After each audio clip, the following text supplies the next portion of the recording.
Oh, hi. Um, I am Sam Maggi, culinary mentor for at Basics Market, and I'm here tonight to demonstrate a recipe and talk about knife skills. We're going to cut up a bunch of vegetables, and we're going to go through a really nice roasted root vegetable recipe with a fresh herb salsa. I'd like to just introduce the market, first of all, to some who might not be familiar. Basics Market is a locally owned market with a purpose, nurturing strong, healthy communities through food with simplified selection, fresh ingredients, and healthful recipes. Our 5 locations in the Portland area are small and accessible, focused on just what you need to cook healthful meals at home. Um, a little bit about me. I've been with Basics Market for since it opened, and I've been doing culinary classes, and I'm very excited to be able to present an online culinary class. We've been trying to get this program going for a while, and it's great. I'm so happy to be back in the classroom, or the kitchen, we should say. Teaching kitchen. Um, so knife skills it's one of our most popular classes. Um, okay, all right. I guess I will unmask as we're in a safe space. I'm alone in here except for our wonderful IT person, Sean.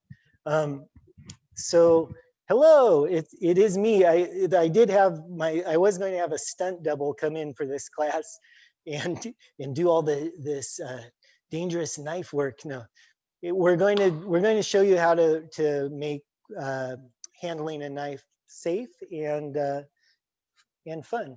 Um, I think the way I would like to approach this tonight is we will go ahead and we'll start by just looking at knives in general, and about safe ways to use them. The first thing is you really want to have a good surface to work on with your knife. So you can see here I have this really good heavy wooden cutting board, and this isn't going anywhere. And you always want to have that sort of solid surface. Now, often we're using smaller boards or lighter boards at home. So the best way to secure your cutting board is with a wet towel or cloth, and then put it under your cutting board, and then it will not slip. So you can see kind of slippery. Then you put that wet towel down, and doesn't slip. So I'm just going to go directly onto this nice heavy board though. So that's the cutting board. Have a good secure surface to work on. Knives is the next thing. So this is the knife we use the most, right? In the kitchen, this is a chef's knife. This is an 8-inch blade. There's the chef's knife, and then you have your paring knife is also a good tool to use in the kitchen. The fillet knife. This one bends a little bit. This is for boning out fish and meat and stuff, mostly that sort of thing. And it has that good flexibility to get around things. And we'll probably do a class all about cutting up meat. We're just going to concentrate on vegetables tonight.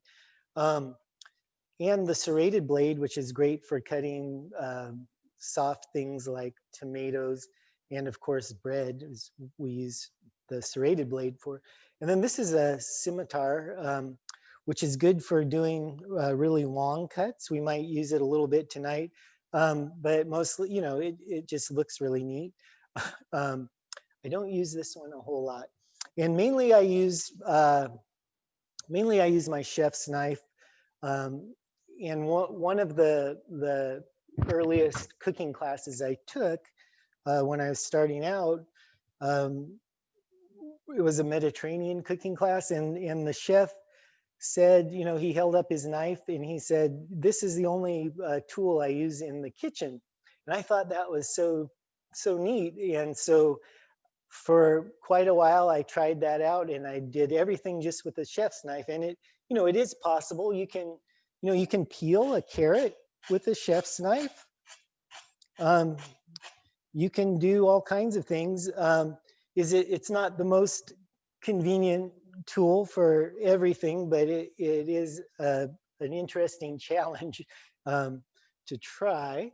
But you can do just about everything with a good chef's knife. And the 8-inch size is a good all-around size. I have used bigger knives, and that has an advantage for cutting through some awkward larger items like winter squash, things like that, because you have a little more leverage. But overall, an 8-inch blade is a good knife to use. And at 2 of our basics locations, we have a really nicely balanced chef knife available for sale at the Lovejoy location in downtown Portland and the Sandy Boulevard location. They both carry a really nice chef's knife if you are looking for one. So what you want to look for with your chef's knife is something that feels good in your hand. We want to look at how we hold the knife. You don't hold it by the handle, actually. This is quite dangerous to hold a chef's knife by the handle only, because you have all this wiggle room. You want to grip it between the thumb and the forefinger, and you want to find that sort of balance point for whatever knife you're using. It'll should have some good balance between the blade and the handle. And then you're going to wrap your other remaining fingers around the handle. And then you've got really great control, and you were less likely to slip. The other part about cutting with a chef's knife is, and most importantly, is this hand. You want to keep it away from the blade. So we use what we call the claw, and so the claw is just keeping those fingers out of the way. And here's a mushroom to kind of demonstrate what we can do with the claw. So always with fruits and vegetables, they come in all shapes and sizes, right? So we're always want to get that get a flat surface going, and then with your fingers well out of the way, and you can even rest the blade onto your knuckles as a guide. And so actually when you're get those out of the way, when your knuckles are right up against the blade, you're less likely to cut yourself, because you know where that blade is. Between holding it here and holding it here, that blade isn't going anywhere. So it's really something else. As far as safety goes, that's the way we want to go. So here's a carrot, and I've been working in kitchens, professional kitchens now for over 30 years. And when I started, I was a dishwasher, and I knew how to use a knife. Some people were perhaps born with a silver spoon in their hand, and I was born with a chef's knife. My mom has pictures of me in a high chair helping cut bell peppers, and I had a paring knife, but for a baby hand, that's about the right ratio. But anyway, so I knew how to slice stuff even as a dishwasher. And I remember I got a prep job in the kitchen. They said, here, slice a bunch of carrots. And so I did like that with the carrots, and the sous chef went and got the chef, and they said, check this out. And I did some more. And then I got into, more prep cooking jobs. So it's a great skill to have if you're looking to work in kitchens, that's for sure.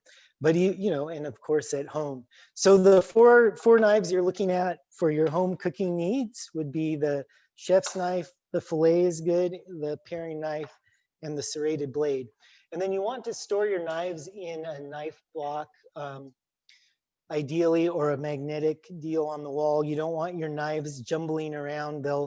They can get dull that way. And also you're more likely to get cut just trying to grab them and things like that. And along those lines, I just wanted to do a real quick sort of demo on sharpening. So I like to use a whetstone, and these are available in most places. Knives are sold. And the whetstone is really neat because you just activate it with water. You soak it for like 15 minutes, and they usually have a smoother side and a coarser side. And you just, again, you just kind of want to secure it. And then you run your knife blade over it at an angle, just so, and it's sort of the angle that you can rest your pinky under. It's kind of like a, I want to say 20-degree angle, something like that. So if you kind of can gauge it with your pinky, and then you just want to you want to keep that angle, roll back and forth with it. You know, some people like to do little circles. It doesn't really matter as long as you are consistent with the each side. So you want to do the same number of runs on either side. You can also use oil on these stones, like a mineral oil, but it's much messier, and I really prefer the water.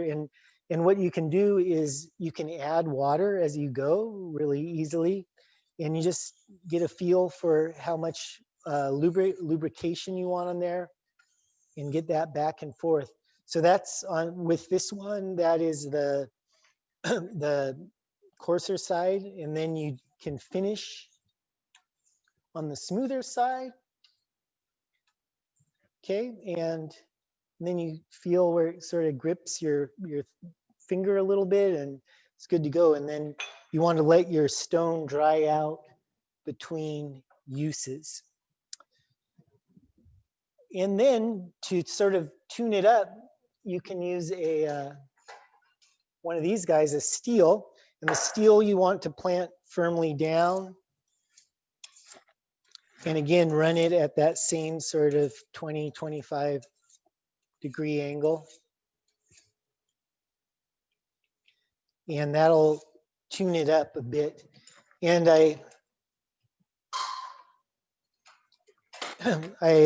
and so what we're doing, I have kind of a real crude drawing, but so what we're looking at is when your knife gets out of whack, it gets sort of rounded, and you have all these little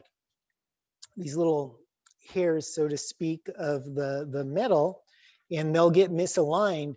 And so what we're doing when we're sharpening is we're lining those up. And so you're going from kind of an obtuse angles to a nice straight edge. And that's what you're looking to do when you're sharpening a knife. All right, let's see, let's actually cut some stuff, right? So let's get going on this recipe, and then we'll pop that in the oven, and I'll cut some other random things, some of the things that I found in the knife skills classes that people have questions about most often. All right, so the root vegetable recipe is, this goes together really quickly. You want to preheat your oven to 400 degrees. So while your oven is preheating, you can start working with your root vegetables. And here I've got the carrots, and I went ahead and peeled some carrots just because, you know, that's not that exciting and takes some time, but I did use a peeler. Of course, you can use a paring knife to peel. or a chef's knife and just run it over like that. And then you're still just using knives.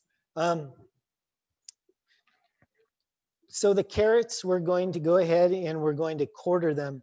Um, if you have a really long carrot or a long, any sort of vegetable, it's safest to cut it down so that it is smaller than the blade of your knife. Uh, and again, you want to, so we're quartering here. So if you did, this recipe does look really nice with full length, like parsnips and so forth. So if you want to do that full length, we'll do that with the parsnips, which are a little longer, and I'll show you a safe way to do that. And then with this as well, we can first cut a little base. So we're just going to get that flat surface, and we just lost like a tiny bit of carrot, but that gives us that keeps the carrot from rolling around so much.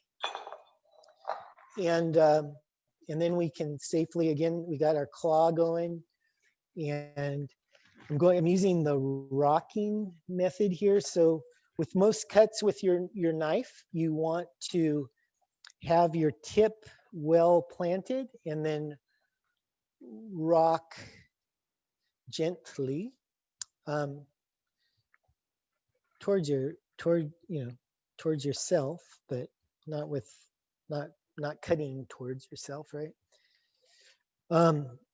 So there we have some quarters, and I've got a big bowl there. So here's a bit of a longer one.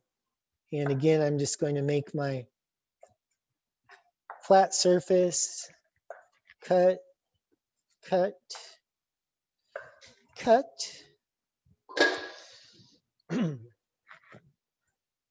And it's always handy when whatever you're cooking, have a compost bowl nearby, and that helps keep surfaces clean, which will save you time in the end and hassle. And also, one thing that really helps any cooking project is to have what we call mise en place, which simply means everything in its place. So I have some stuff peeled already and ready to go. So when I go to cut, I'm not having to go grab things from here and there and run around. You can really concentrate on your dish, and it ends up saving you a lot of time and perhaps anxiety in the end. All right, so again, I'm going to do this thing where I'm going to make a flat surface. And then I'm going to cut this parsnip in 4.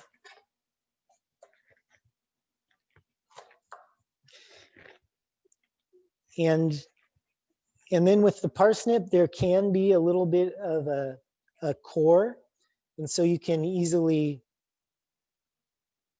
pull that out, again, with your knife. And you can see that the core right here can be a little chewy. So we just want to get that out.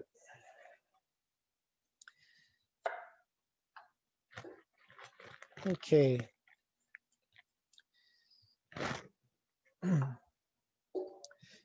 Now, what else do we have? Some beets. So I already peeled a couple. Already peeled a couple beets, and then I have one here just to kind of show how we might go about that. Pop off the end, pop off the top, and then we'll grab a peeler. Got my compost bowl.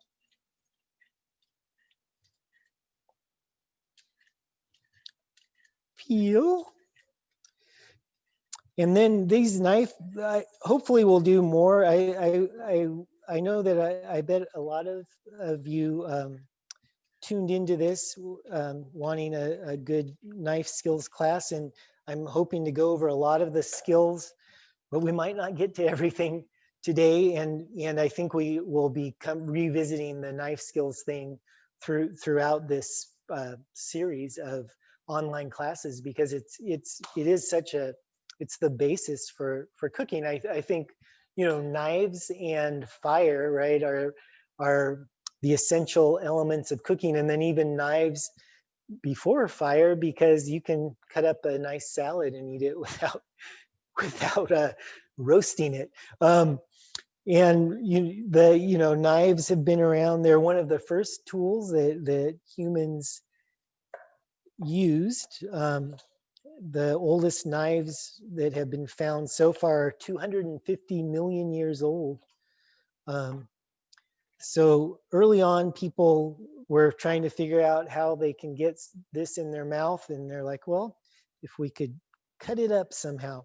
So with these beets, we're just going to sort of quarter them to get them into that 1 inch zone. And you can see we have a nice flat surface from taking off the stem and the end. And here I do this a lot. I just like to keep my fingers out from underneath the blade. So I do, when I have something like a beet, which is kind of awkward and a bit hard, I'll use a fist. And, you know, and none of the, and with, I'm never putting too much pressure on anything. I like to just rock back and forth, and you can go through just about any hard squash, root vegetable, things of this nature easily this way. Just when the worst cuts are with a dull knife and just really, you know, putting too much pressure on the blade. All right, so now we have our beets. So we've got our parsnips, we've got our beets, and now we've got a sweet potato.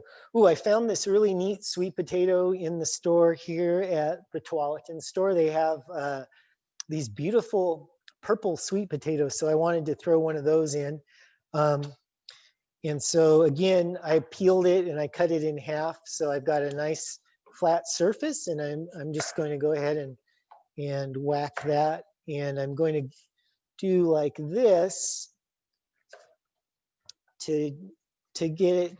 So one thing when you're roasting vegetables, you just want to keep them, if you keep them sort of in the same size range and as far as thickness for sure, what you'll find is they'll cook evenly, and that's a trick with any of the roasted vegetables.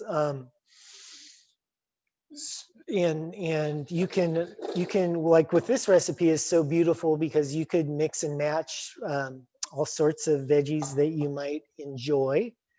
I'm going to do this one more parsnip, and I'm going to kind of show you like you know, how I might do it to be a little more on the safe side, just with the way that works as far as how your knife gets leverage if it's a shorter cut. And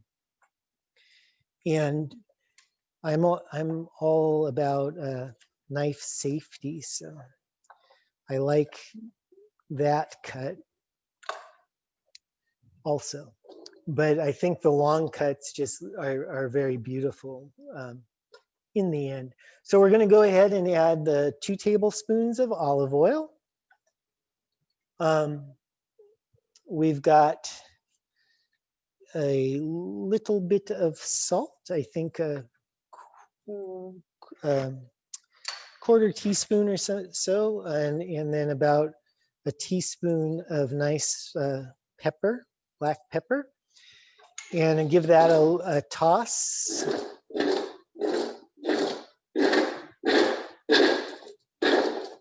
Woo!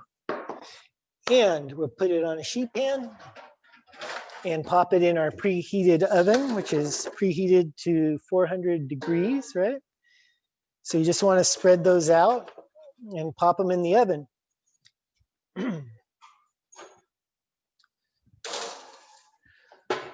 Okay, and so while those are roasting, we can look at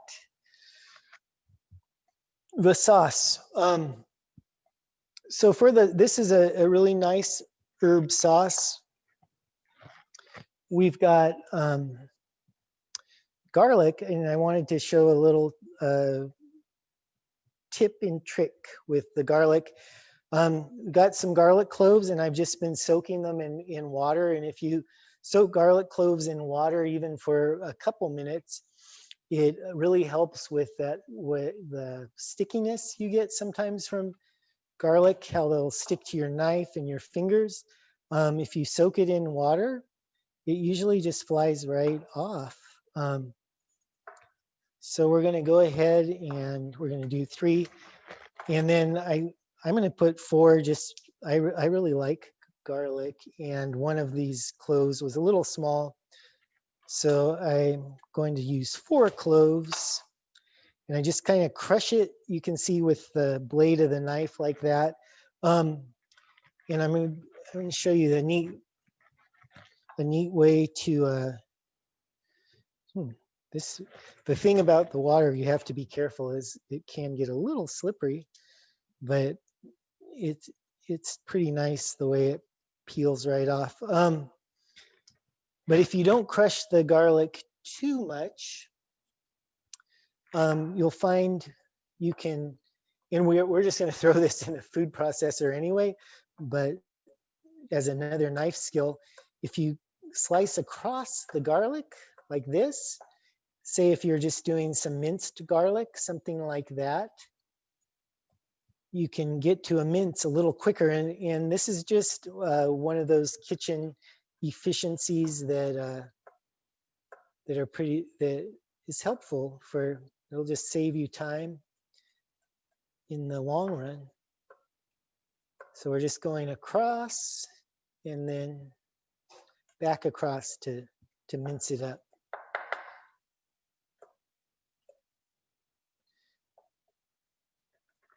You know, and then from there we could mince up fine. And then another neat thing you can do with a knife is you can smash it. And this would be like if you're doing garlic bread or something. And then sometimes when you need to like scrape something off your cutting board, you always want to use the back end of your knife.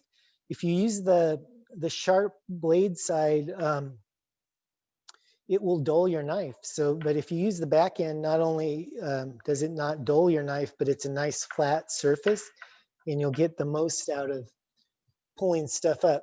All right, I'm just grabbing a food processor and hopefully this doesn't block your view of what's going on too much. And then we'll kind of put it like that, I guess. So I'm going to throw that garlic in. Everything's just going right in to the food processor.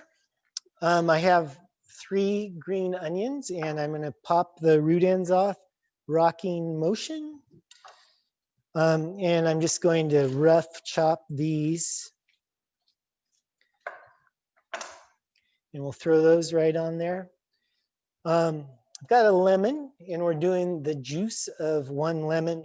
One neat thing you can do with a paring knife and a lemon before I juice this, just show this real quick for like kind of a nice presentation. If you've got some fish or something, you can go in a zigzag pattern right through the middle. And I'm just kind of cutting down into it and turning.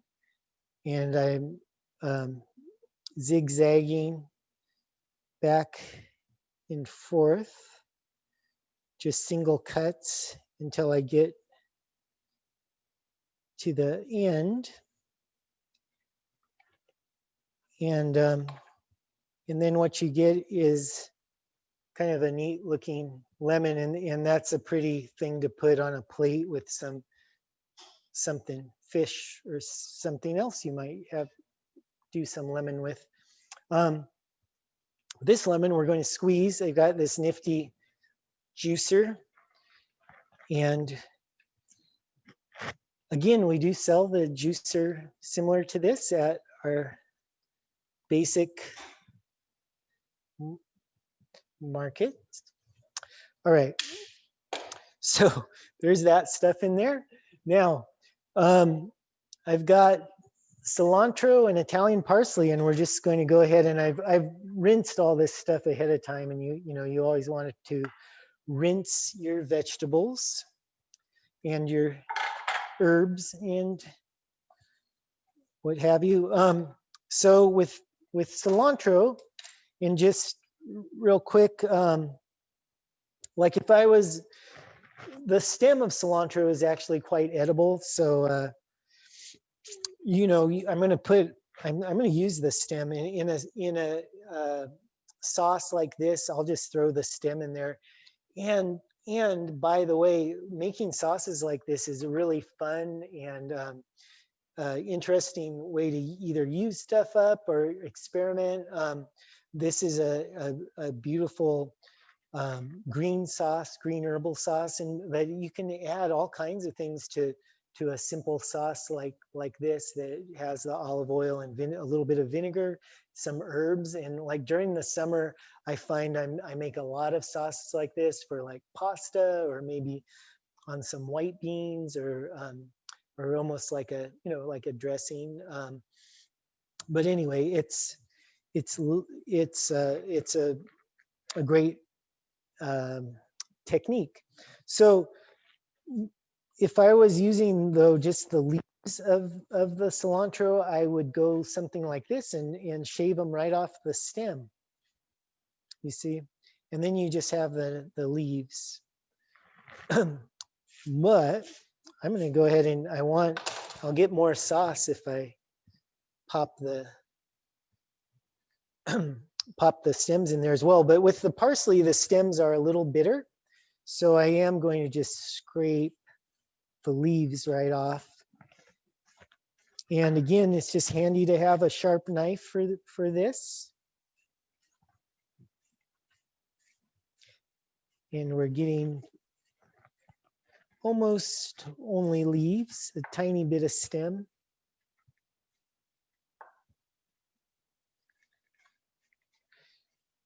And then of course, you can save your vegetable scraps for making veggie stocks and things. One thing you can do is have a bag, like a Ziploc bag or a airtight container, keep it in your freezer, and as you're working with vegetables, just keep collecting those scraps, and then as soon as you have a good amount, cover it with water and simmer it for a bit, and you've got a veggie stock.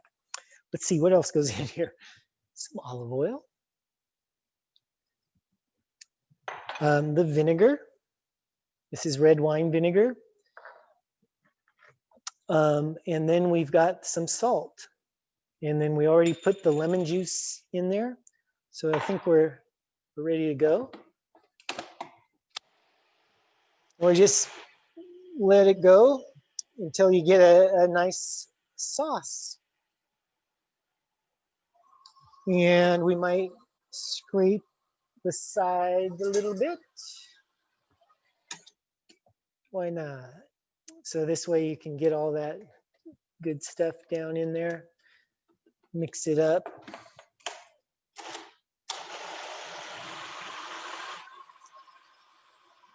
And I'm just going to grab a bowl for that.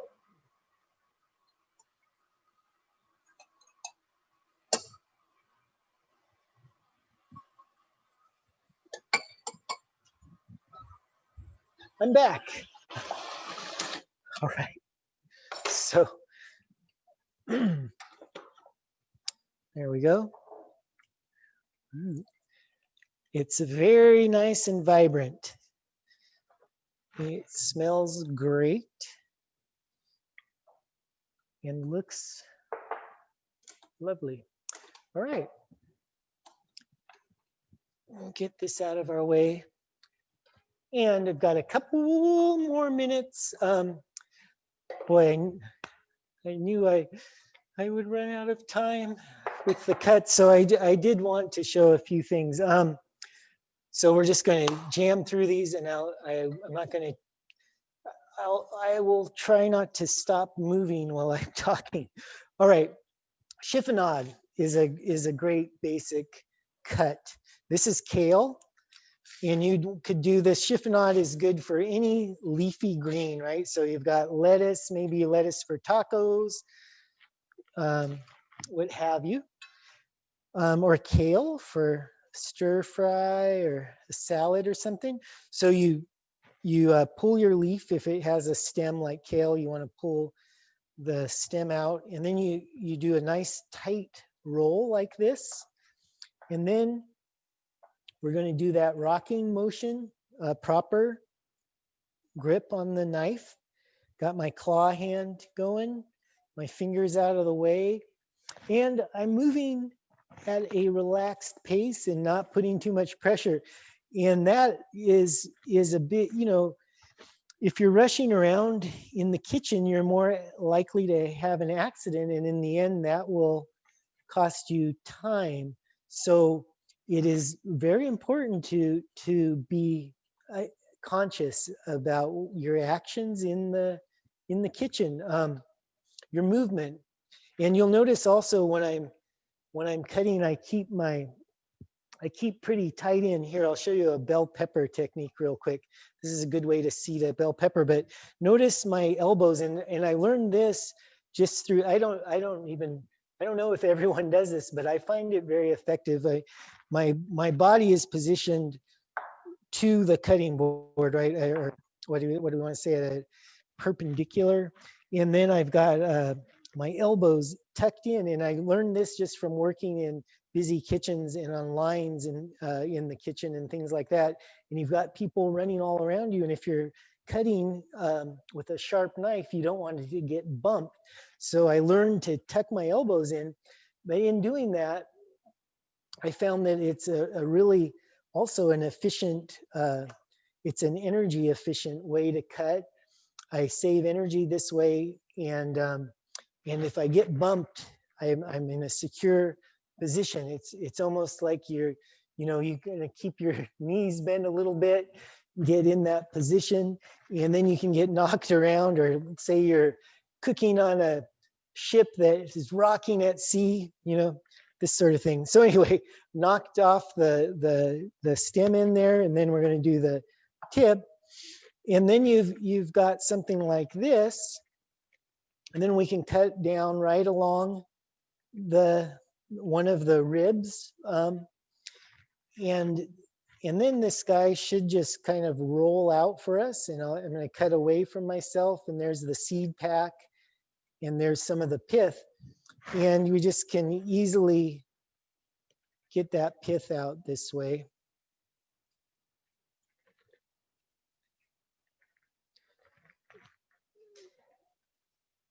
And then from here, this is all usable, right? We can go around the stem,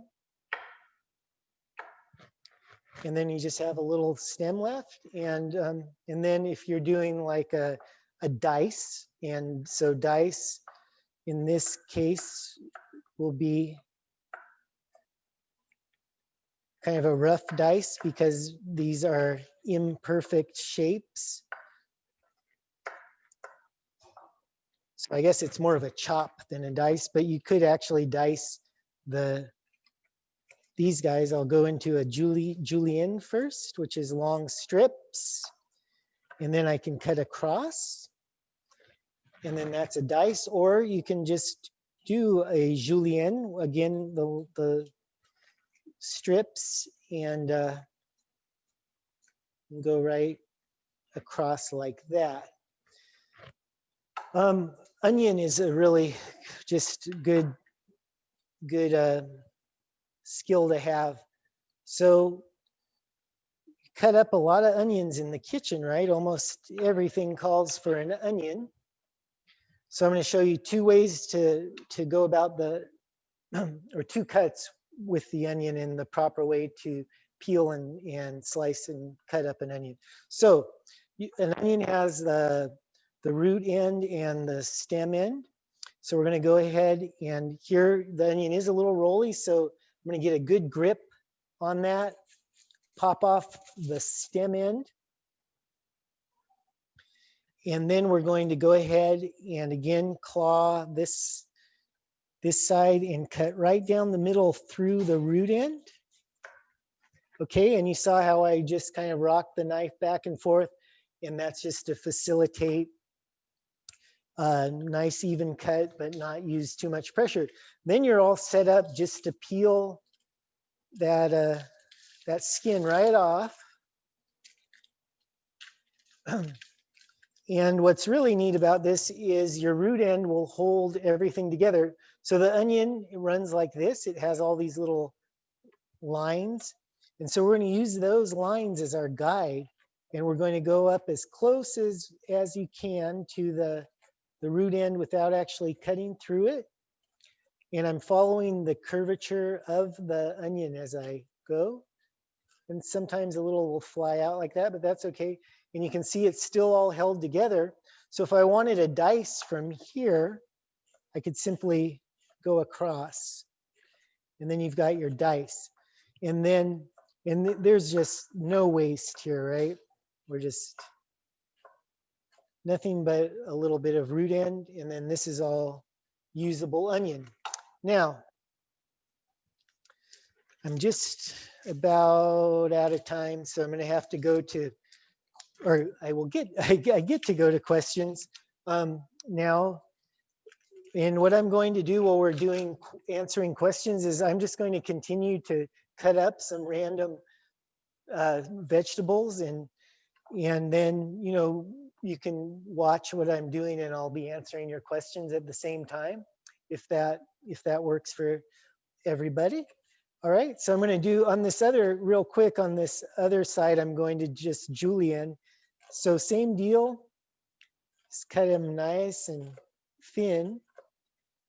But this time, we're going to cut the root end off without slicing back across, and then you've just got your strips of onion ready to use.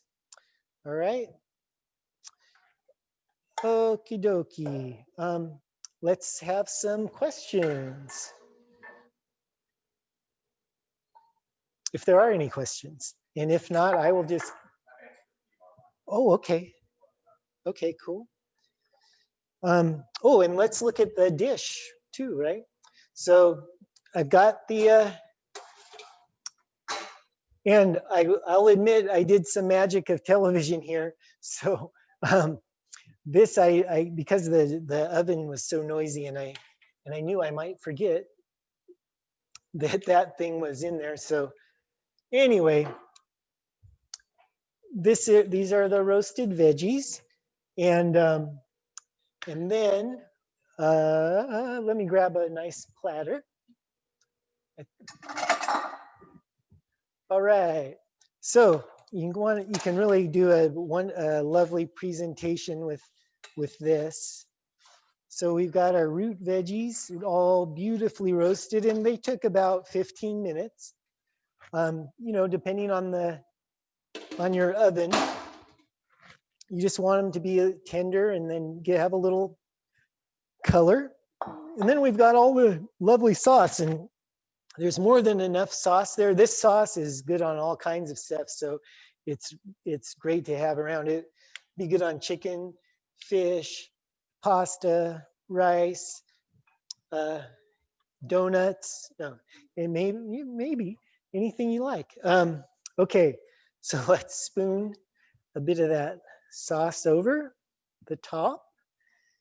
And you can see, you know, this is just a stunning dish, right? Color-wise, it always makes me happy to look at this one.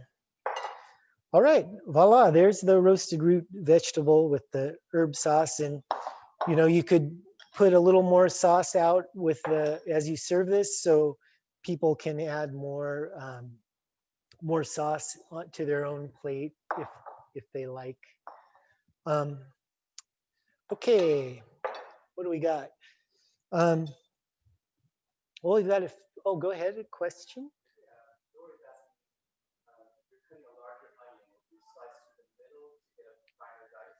All right, so we have a question about slicing through the middle to get a finer dice on a larger onion. And I I think I kind of know, I know what you're getting at, and I think, I hope. And so I'm using a potato here. I have a bunch of potatoes ready to go.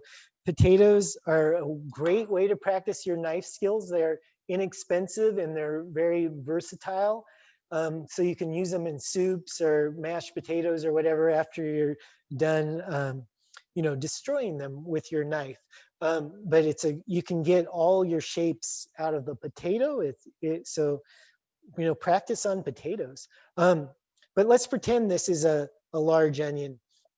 So I've cut it like that. And then sometimes you'll see a lot of chefs like to do this. So they'll go like, say, I'm going to the root end, right, with my onion. And they will go this way down through it, and a lot of people like that, and it's fine. I mean, I like I don't feel comfortable doing that all the time.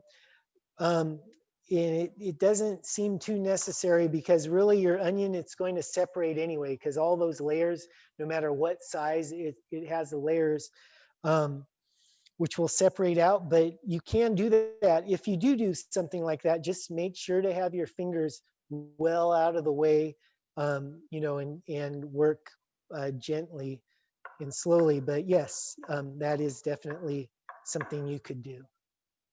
Um, Someone's asking, would this dish, Jackie, hello. You're asking if this dish could be considered a main dish. Sure. That is entirely up to you. You could, I mean, this is kind of a starchy dish, right? But it could be a main dish. You could put it with maybe some light greens or something to sort of balance it out. Or what would be really good with this, if you were looking at making it into like a main dish or a main component of a meal, maybe put some quinoa under it.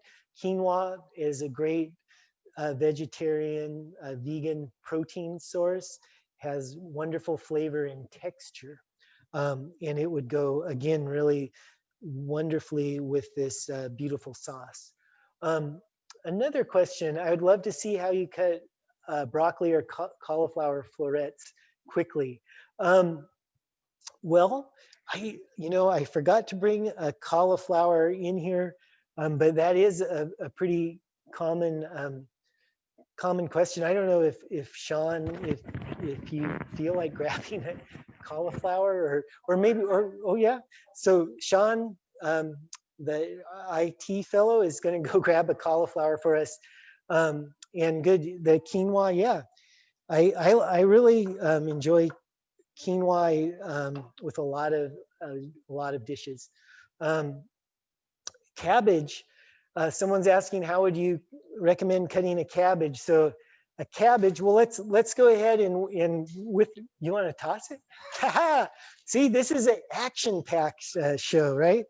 We like to be dangerous. I mean, safely dangerous with the knife, but not with my head as Sean hurls cauliflowers at it.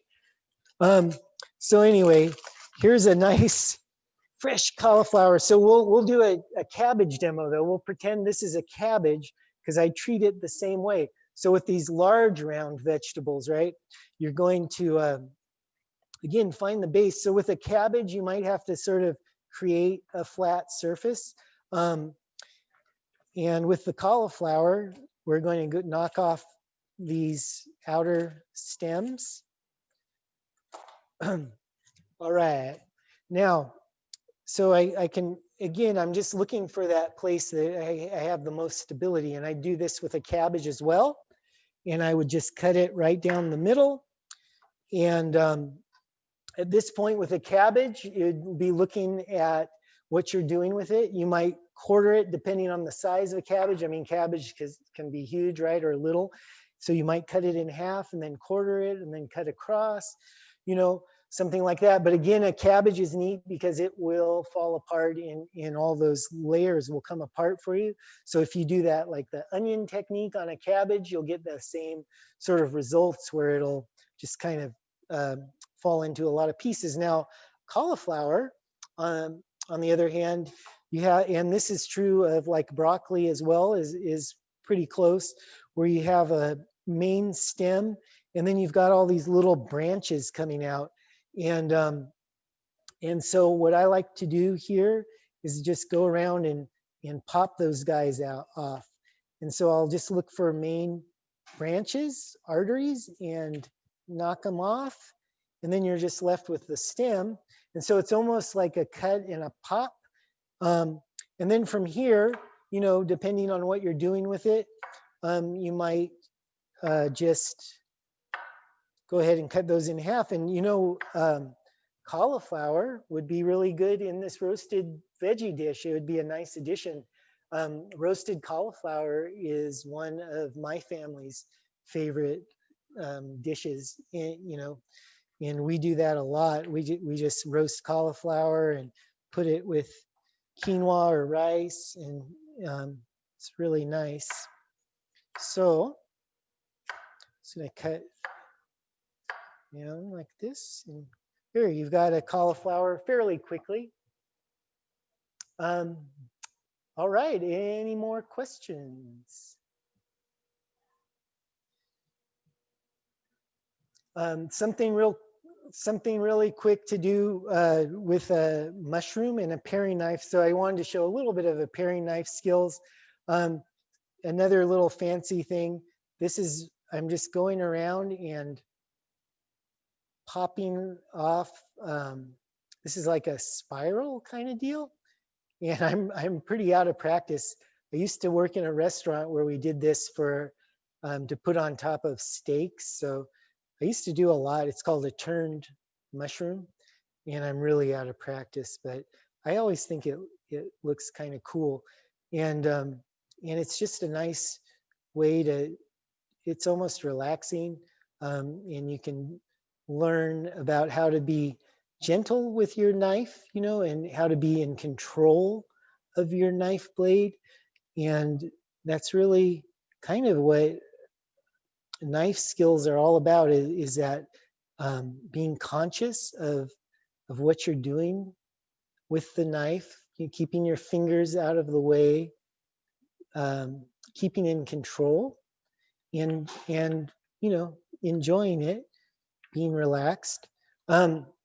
Anyway, that's kind of the cool thing, and you can grill that, you know, put it on in a skillet or something, and if you put some weight on it, it sort of presses down, and it looks really neat, and you get even more like color,